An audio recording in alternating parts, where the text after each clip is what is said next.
3 years ago, my own mother took my ex-wife's side over mine, helped fabricate evidence against me, and left me to rot. Now she's back, telling me I was right all along, and begging for my help. I don't know what to do. I'm Aaron, 35, male, and my life turned into a nightmare 3 years ago when my ex-wife, Emily, 32, female, suddenly left me, accused me of abuse, and took everything in our divorce. She had a key ally on her side, my own mother, Sandra, 55, female. For years, I've been trying to rebuild my life after being completely blindsided. And just as things were finally settling down, Mom showed up at my door, sobbing, telling me that I had been right all along. And now she needs me. Emily and I met in college but didn't start dating until after she graduated. We had a short courtship, about a year, before getting married. She told me she had a rough childhood. Her parents passed away when she was young, and she was raised by her paternal aunt, Lisa. According to Emily, her aunt was kind to her, but her cousins bullied her. She never reported them, she said, because she didn't want to burden Lisa. The only family member she remained in touch with as an adult was her aunt. I grew up in a small family, just me, my twin younger brothers, Ethan and Eric, now 31, and our mom, Sandra. Mom always wanted a daughter, and when Emily came into our lives, she instantly bonded with her. She saw Emily as the daughter she never had. Honestly, I thought it was sweet. Their relationship reassured me that I had found the one. But I was wrong. Emily always said she never had a family, so she was grateful to have mine. Mom treated her like a daughter, and this bond ultimately became my downfall. Things were great at first, until 3 years ago. Like many couples, Emily and I went through a rough patch during the pandemic. Stress, work-from-home struggles, and financial concerns created tension, but I thought it was nothing we couldn't overcome. We argued sometimes, sure, but nothing serious. Then, out of nowhere, Emily packed her bags and left. No warning. No note. Just gone. I tried calling her, straight to voicemail. I was worried something had happened to her. Hours passed. I called again. This time, she answered. Her voice was ice cold. She told me she was leaving me. That I was not right for her. That I had been abusive. And that I was never to contact her again. I was shocked. There was no warning. No signs. Nothing in our relationship suggested she was scared of me. I was not abusive. Yes, we had disagreements. Like any couple.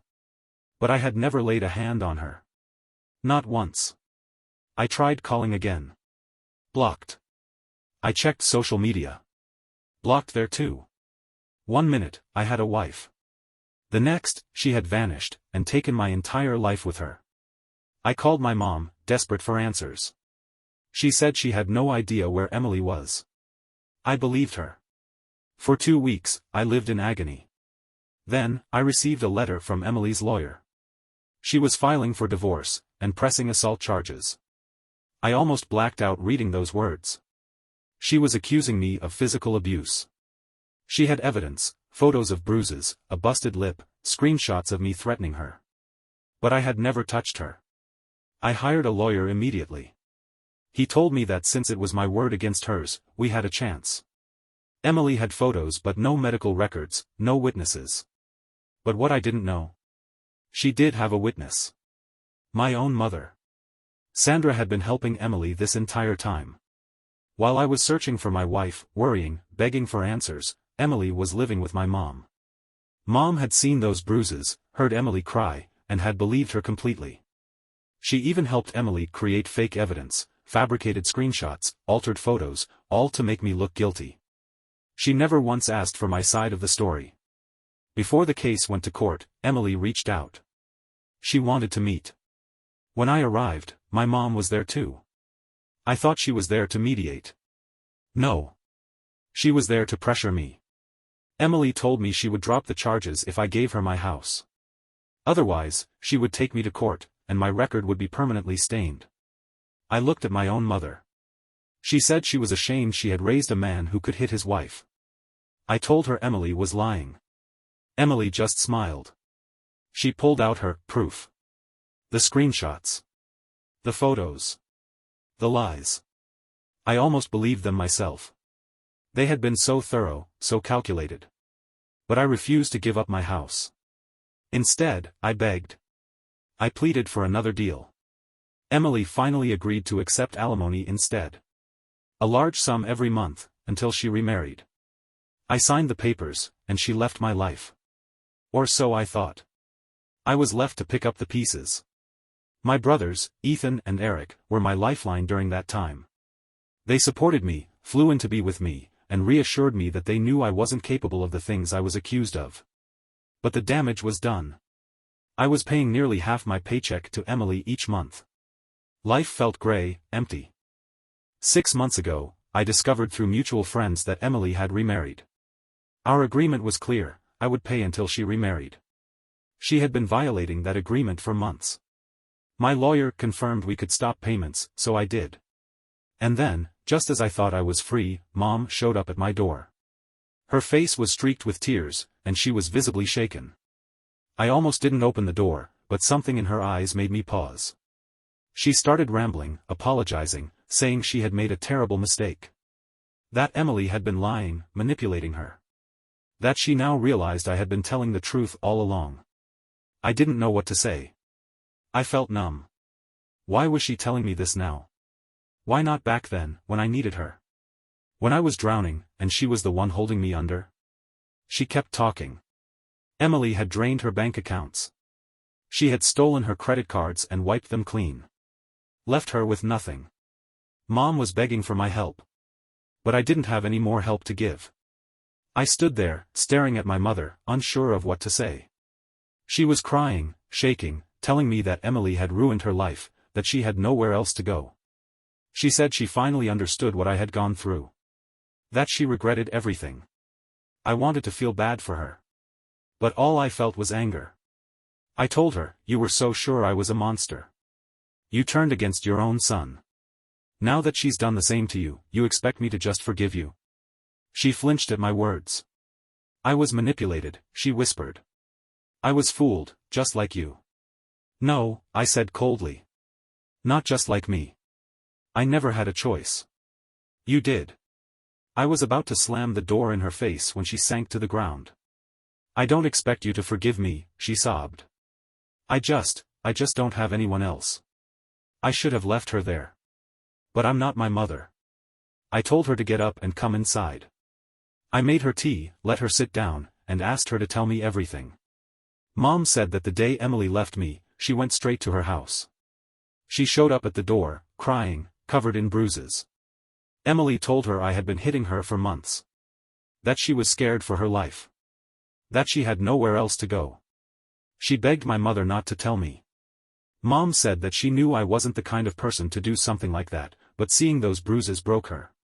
She had no doubt Emily was telling the truth. She let Emily stay. Mom swore to protect her. And when Emily told her she wanted to take me to court, my mother helped her. "I thought I was helping a victim," she said weakly. I didn't think. I laughed bitterly. "You didn't think to ask your own son? To even hear me out?" She looked away. I felt sick. She had helped Emily forge fake evidence. The screenshots of threatening texts. Emily had made them with Mom's help. The bruises? Some were real, but they had been from something else. Emily never told Mom where they came from. I asked her once, Mom admitted. She just started crying. She told me she didn't want to relive it. And I didn't push. I gritted my teeth. That was all it took. A few bruises. A few lies. And my own mother threw me to the wolves. I asked her what changed her mind. She hesitated. And then she told me. It all started 6 months ago when she found out Emily had remarried. Mom had even attended the wedding. She said Emily's new husband, Jason, thanked her for supporting Emily through such a hard time. But when my alimony payments stopped, Emily showed up at her door again. This time, she wasn't crying. She was furious. She accused Mom of telling me about her new marriage. She screamed at her for ruining her life. Mom was shocked. She had assumed Emily had moved on. But Emily still wanted my money. She called me an idiot, Mom whispered. Said I was a gullible old woman. That I was useful to her once, but now I was in the way. That was when Mom finally started questioning everything. She started asking Emily about the past. About the abuse. And Emily got sloppy. She couldn't keep her story straight. She forgot some of the lies she had told. Mom caught the inconsistencies. And one night, when Mom pushed too hard, Emily finally snapped. She laughed in Mom's face. She admitted everything. She told Mom she had been cheating on me for months before she left. That she had needed an excuse to leave without looking like the villain. That she had framed me to make the divorce easy, and to take everything she could. And worst of all, she told Mom she couldn't believe how easy it was to turn her against her own son. That it had been the easiest part of her plan. Then, she told my mother to get out of her life. Mom was devastated. She tried to beg for Emily's forgiveness. But Emily was done with her. She had gotten what she wanted. Mom wasn't useful anymore. And then, Mom found out Emily had stolen from her.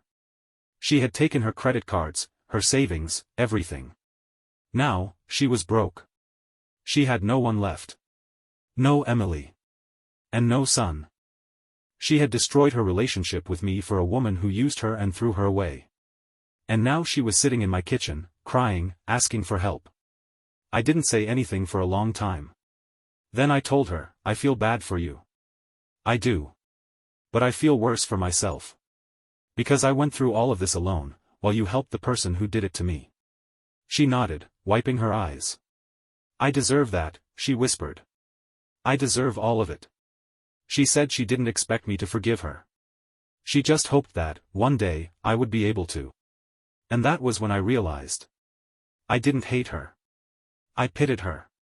She had been manipulated, yes. But she had made choices. She had let it happen.